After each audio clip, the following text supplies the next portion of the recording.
David Romanelli, otherwise known as Yeah Dave. So I spent so many years either in the future or in the past and never really in the present. And there are conversations that friends and family have told me that we've had or things that have happened that I really don't remember as well because I was physically there, but I was totally checked out because I was somewhere else in my head. And I think that that's the way a lot of people live today.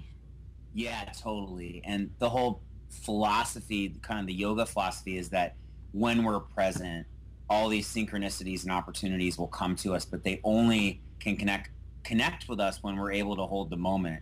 And when we miss the moment, we miss so many of these opportunities and synchronicities. And it's a total challenge. And the amount of information that's coming at us every day is so immense, and the gadgets are getting smaller and the information's coming faster, that the idea of actually being able to hold the moment is really, it's like a skill that we really need to work on. Yeah. Well, that's something also that you do in your classes. So you play music in your classes, which not all teachers do.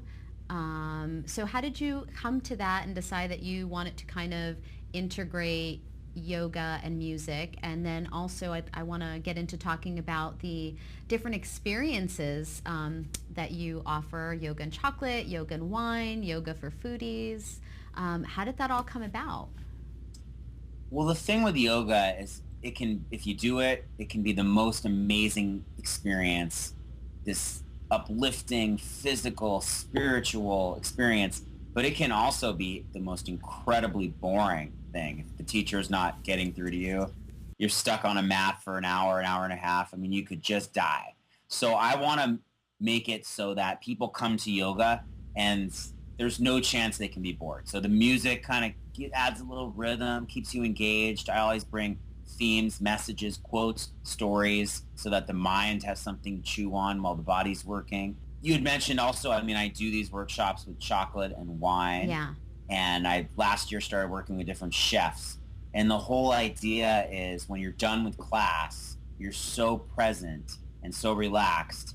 And there's so many things that you can do with that. So if you try a piece of chocolate, it becomes like a symphony of flavor. You know, a glass of wine, I mean, you experience nuances and subtleties that you could never experience if you're in kind of a frenzied state of mind.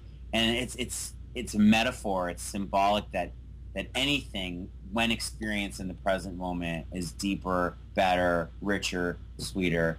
So it's also a way to kind of hook people into yoga that otherwise wouldn't be into it. I mean, let's be honest, if there's wine involved, you know, the whole idea of like being present is so hard. The whole idea of yoga for most people is so out there and impossible to relate to. But there's absolutely not a single person who shouldn't appreciate the importance of taking some time each day to stop worrying and just relax and enjoy life. But it's more what yoga enables, which is an experience of the present moment that everybody's interested in, and how they can get that. So that's really what I'm out there kind of promoting.